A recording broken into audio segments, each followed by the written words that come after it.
ubuphelele media. Uya phuma awunawe enhliziyo yami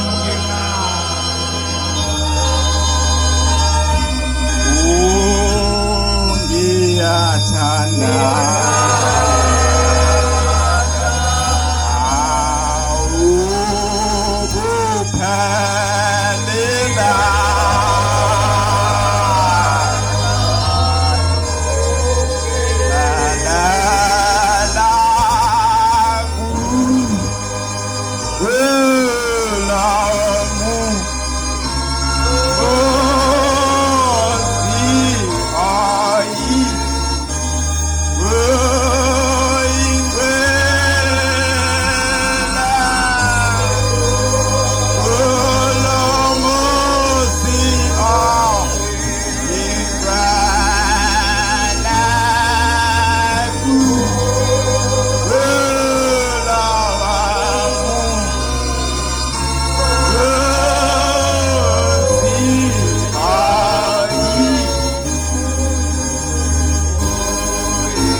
ngiyakhetha unyazi lwasezulwini. Umfana kaNdlovu lo okhuluma ngegazimulweni. Manetha engcwele ngiyaye ngizwe ngentombi engizalayo ma zihlabelela nentombi kwanhlenyama ezingasekho emhlabeni. Khona isikhathi zazithi ma ihlabelela bese zifikelwa zinyembezi. Ngiyibhuza lezi zalokwazi ikhalelayo. Ngangazi nami ukuthi kuyongifica ngelinye ilanga. Nami senye ngithi mangihlabelela ngizwe inyembezi zifisa ukubuya. Ngoba angifundanga kahle ukukholwa. Abanye bakholwa nje kahle. Bencengwa kamnandi mina akaze ngincenge. Nginemvimbe emzimbeni ngishayelwa lenkomo. Kuthiwa hambe esontweni. Yiwe ebuhlungu inhliziyo yami. Ngokuzaleka kwami angithandi ukukhuluma ngakho. Wakwabuza omunye ngiqashwa lapha kwamasipala. Mase siphume eHR. Siyabiza usisi Mamdlulu. Wena bonke abantu oqashwe nabo banamagama ngambilo nelilodwa kwenzeka kanjani? Ngavele ngakhala. Wathi awuyongitshela ngila ngithanda ukukhuluma ngakho. Ukuthi noma sebefikile abazali bami sebelibika udaba enkosi inyanga yezulu. Sebeshilo odokotela uthi impilo yami ngeke isaba kahle. Angizokuphila. Anginayo impilo kahle emzimbeni. Amathamba ama wamahle. Abamukele noma yini. Ukuthi inyanga yezulu yazi yathetha umfundisi omngune engakafiki la ekhaya. Kodwa siyona Sabatha. Ehamba nozakala umkhulu wami. Wathi kanti sebengodokotela sebengonkulunkulu enibona. Manatha angifuni ukukhuluma ngale ndaba. Kodwa sikulomuzi namhlanje noma ngifika late ngicela uxolise ezulwini. Amen. Sibonge ithuba mshumayeli wenkosi osipha lona. Sibonge umusa wakho osipha wona singabantwana bakuleli bandla. Manala letha ingcwele singazenzisi. Amen. Asikholwe ngoba silazi ilanga lokufa lini. Ngelinye ilanga yakakhuluma insizwa umfundisi uNdimande emzini wasebuhleni. Ithi inkosi inyanga yezulu yake yahamba yaye emphumulo lapha efundisa khona yobona abantwana. Ibiziwe ukuthi nje abayoyibona nje ngoba isizohola leli bandla. Yasihleli emzini engcwele ekuphakameni. Kuthi inkosi inyanga yezulu ibekiwe phakathi kwalwamuzi ukuthi uyoba uNkulunkulu phezulu kwabantu. Kuthoka kunenkosikazi eyayithi inyanga yezulu izoqhamuka ibonakala ngamashoba. Ibonakala lapha lehamba ngehips lalimhlophe. Kuthoka kunenkosikazi yayihalalisa izibhukuze phansi. Kuthoya inesela lilihle lokumbona uNkulunkulu mayeqhamuka. Kuthoka sekubonakala ngaye ukuthi nangu uNkulunkulu eqhamuka uma sibanibane nange sehalisa ayirole phansi ngethayile emoto. Kuthoya yenza lenkosikazi lento isikhathi eside ibhukuza phansi. Ngizokhuluma ngokulingisa. kuyingozi ukulungisa ngoba ithi inkosi uThingo khona isikhathi sokuba wedwa noNkulunkulu wakho. Ungalingisa phakathi kwethu wenze zonke sikubone thina sithi hayi ikholo asibona abehluleli munye ongehluleli unyazi kuphela. Amen. Eliyokubona ngampela ukuthi ukuhamba kwakho kuyikho yini noma bulingisa. Uthoyathi ibuya mphumulo igijima igudla iyokhuphuka lapha phezulu eBhekuzulu kuthi inkosi ngezulu yabe sibuza udriver wayo uba undlangisa yathi wenzani lo nkosikazi. Yathi driver inkosi hayi baba ukhombisa uthando lwakho. Madoda ukhombisa ukuthanda Nkosi. Akakulinganisi namuntu wathi uyangithanda. Ukhombisa uthando kimi umzenzisi. Uthe siphatha kabuhlungu uba undlangisa ukuthi awuba ukhuluma kanjani. Umuntu eyirola phansi encamela ukungcola. Sengalala lapha emhlabathini ngiphenduka kanje ngibona uNkulunkulu ngathi ngiyazenzisa. Kodwa kuthanga lesingalo umzuzu. Inkosi ngeke izophuma iye entabeni phezu kwentaba inhlakazi kuzokwenzeka imangaliso. Kuthiwa yathi mayiphuma sayishila insolo semhlabeni zathi thandaza kathathu mawuthanda ngoba namhlanje uyagcina kuba kulomuzi. Kuthiwa yaphuma yahamba ishaphathu kwasema kuthiwa yathi mayijika ibuyele emuva iphosise emuva le nkosikazi ebihalalisa yasihalalisa ngaphesheya.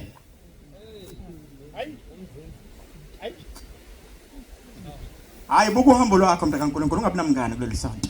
Amen. Uzoba nenkinga la siyakhona mawugona umngane wakho. Ngoba ethuneni ungena wedwa. Zithi ngumhambi likhona ikhanzo ngena ngenjabulo amusuku wedwa. Noma sayivulwa zivulelwa wena wedwa.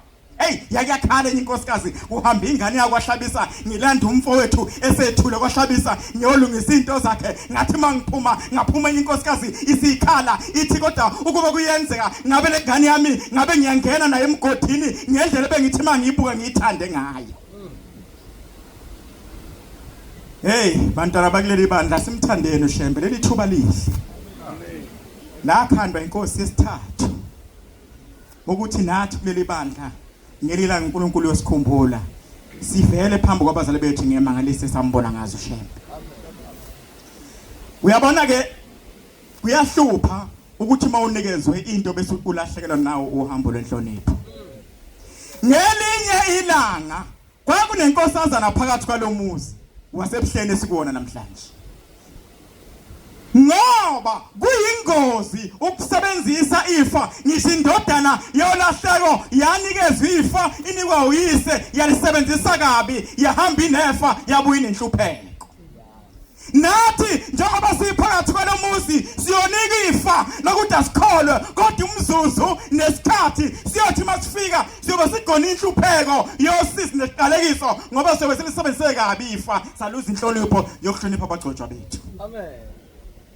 Manazaretha ayingcwele kuthwala inkosazana yayiphakathi komuzi wasebuhleni yayithi mayilapha nebuhleni yayigida izikhase phansi yayihlabelela ngendlela eyisimanga ithi mayiqeda ukuhlabelela ibe singena esigujini ibe sishaya isigubhu yenze yonke into yenziwayo yegcine yaze yaziwa ukuthi le nkosazana awunozibani bane ayifani nankosazana iyigaba ngendlela eyisimanga phakathi komuzi wasebuhleni.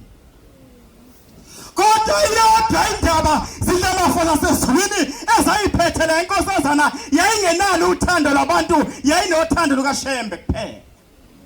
Kuthiwa yayizikhulume ithi mina phakathi kwalomuzi amanzi esakhiwe ezantsi emathankini ayemnyama ayemiswe ezantsi elelebheke phansi ekhiwa ngesihlanu sake saba sebuhleni amanje siwakha ngesihlanu. Wawukuphi wena? Sake saba thina sebuhleni manje sake sayishathi insimbi emzini wasebuhleni inkosi nyangezulu sithi masiphakathi iphume sihamba ngodonga izosibuka ime ngodonga isibuke size siqede ibe singena endlini uthuma ke waqala wenza into engayiyo engahambisani nensimbi kuno anti wayehlala ngasesangweni ephathi isunde lide elifika laphana uluze likhala ngapha emhlane bese sijabula sibhuduzelana sifuna ukuyobona uNkulunkulu. Kuthwala inkosazana yayineti yayithi noma ifike lapha emanzini okhiwa khona amanzi mayiyakhuluma intombi endala ithi mntanami ngicela ungisize ungilekelele ungithwalisela ibhakede ngoba amathamba wasavumi bese ithi angizange kuwe mina ngizekushembe. Bafuna bakithi kumnandi kangaka ukukhora bese siluza inhlonipho. Ingani yona kwenza ufice lolu nono lomhlophe. Alithengwa ngasiliva nagolide lithenga inhlonipho kuphela lo yano lomhlophe. Amen. Hey maNazaretha ayingcwele kuthiwa yayenza lento kokuthi noma kuthiwa ikhuzwa kuthiwa nanga umgcojwa mhloniphe ithi ngeke kuthiwa nanga umkhokheli mhloniphe ithi angizanga kubo ngize kushembe kuthiwa noma ihleli lapha emzini wasebuhleni namanye amakhosazana isiqephu sayo sasingenamatheli komunye ngoba yona yayize kushembe ingenandaba nabantu kodwa igidi yenza konke ngoba amagagu anebhadi nezona ziyawalandela sengiye ngifisa unqobo ekuthiwa ngifuma ngimfuzanga ma ngoba nami ngiyibona ngesihogweni mabethe abantu awazohlabelela kamnandi kamamkho igagu amagagu aniwa ngambona uNkulunkulu ngoba ithi inkosi ilanga ithi siyathatha esihogweni sikuboleke kuSathane sikupende ngopendo lapha ekhaya ithi mhlase sikubuyisela thina kuSathane sinisimvula iminyaka engamashumi amathathu sigeza lophendwa lapha ekhaya bese ubuyela kuSathane bese kulanda khona ngoba thina siyakwazi ukuthi sivumelane noSathane uma sifuna ukwenza into yesonto iqhubeke sengisebenza kangaka shembe kuleli bandla kunabasho sengilahla Nkosi ingani ngathi ngithandaza ngiya kwi-interview ngase ngibuka lisho njalo uthingo lithi cabanga into eyodwa enhle wakuyenzela uShembe ngangacabanga ngiyakhona ukuthi Shembe ngangakwenzela ngathi Shembe umsebenzi onabasho ngawenza ngifunda ugrade 12 angithini namanje ngicela Shembe ungikhumbule ngawo ngoba izolo zami ziningi ukhona okukodwa ngangakwenza ngathi mangilishumela ivangeli lakho balilalela abaye basuka balilandela kwangamina kwakuwena Shembe ngithatha ungifaka lo msebenzi uqeda inhluphe ngoba umuzi kababuzofa bese behleka wena abantu uNkulunkulu ngawuthola umsebenzi kuthiwa lenkosazana maNazaretha ayingcwele kuthiwa zafika izinsuku ezingafikayo eziyofika nakuwe lafika usuku lokufa kuthiwa ngosuku lesithathu lapho umuntu awuflathela umndeni wasemhlabeni umoya wakho usuke siyochumana nezidala zakubo usuke ezidaleni zakubo siyochumana nezulu usiyochumana noShambe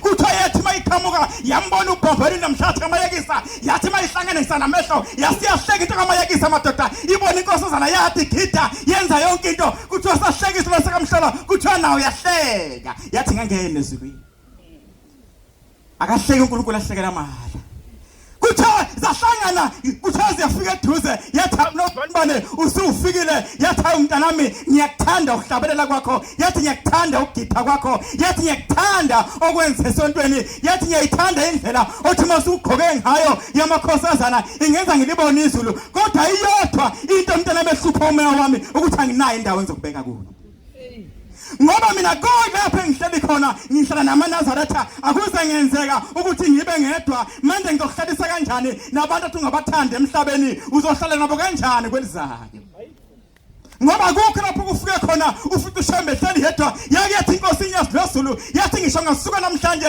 ngiyoba kayihlale eshowe yathi soLord kuyoshaya uthuko bokumhlopha ishowe ngoba abantu balandela uNkulunkulu bami uyomthatha lapho uShembe ohlala yedwa ma wena uthi uzothanda noShembe yedwa ungawathanda uzomthatha uShembe ohlala yedwa ngoba lapho esiyakhona maNazaretha ayingcwele siyomfika uShembe ehleli nabantu elishumela leli vangeli ethi yehla moya oyingcwele unge nawe na awena wena gitika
siyavuma ngamayekisa iyobe ihlabelela kanje kwelizawube bese siyavuma umbuzo wami umunye uthi uma uwozonda lamaNazaretha asempumalanga uyohlala nawo kanjani kwelizayo ngoba uyofica ehleli kanje nomshumeli wakho nomkhokheli wakho manje thenge ayafuleka umshumeli onzima manje ngisuka emzini omkhulu wasenkazimulweni manje ngiyabona kulowa muzi icollege yobuNazaretha lapho uthi uma uqeda ukushumela kuthiwe mntanami ukho isho njalo insizwa umshumeli omdala iyayiphethe ubaba nje sethule ithi mntanami akushunyelwa kanjani ibandla yingakho kuvuleka amashalofu ngoba mina ngiphatha indoda endala eyangiphatha kwaze kwafika isikhathi ngishiye ngaphinde ngaphatha futhi enye insizwa engiphethe namhlanje uma ngiphambukile luyangena ucingo basoka banawafoni kuqala phela ngeke akukhulunywa kanje esontweni siphethwe amaNazaretha ngoba ngilapha nje uyazi umshumeli noma uthi ngilapha hayi madoda umshumeli ngamane ucoshe yakhuluma madoda enye indaba yayenzeka imangaliso maNazaretha ingcwele zake senzeka insizwa nawomphamale eyayikholwa ngendlela esimanga ihamba nobaba omkhulu yayigijima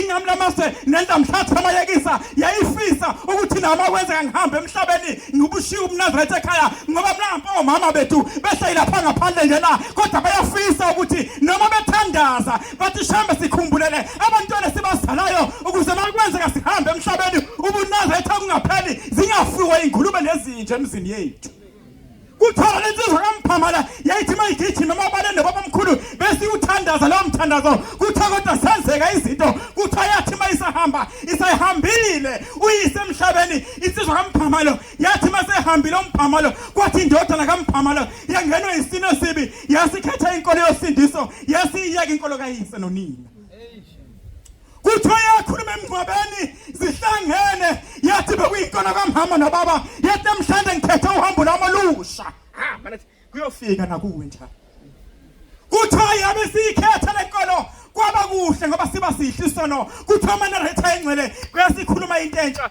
yathi makwenza ngihambe emhlabeni yathi ngambona ubaba encwajali ngeke ibhokisi yathi kodwa mina ngiyolala necasket phansi kayi bakwenza kwafika ukufa kuye bakwenza bayilalisa le casket ngoba kakushaya yona ilahla inkolo kayise kuthiwa yalala ngecasket isono siyingozi ngoba siyamyeka lo simyeke lo olandela kodwa wesithathu bese siyavuka isona ukuthi ubaba wakho wathi namhlanje hlawulela umkhulu wakho wathi kuthiwa kwaba kuhle sihambile insizwa kaMphamala kodwa emzukulwane enganeni yakhe kwenzeka isimangaliso yathi hleli kungonakele lutho yasimelwa ishashamuza phezu kweqakala yathi yalinwala laba isilonda kwathi malishona ilanga laphuma impethu kuthiwa kuzokwenziwa kanjani kwathiwa hayi ukhona emkhomazi ilumbo akulandi umuntu ozoshalela ilumbo kuthiwa yafika isizwe ifaka amabhesha amancane embuzi yashamhalaliso yasipinda iphila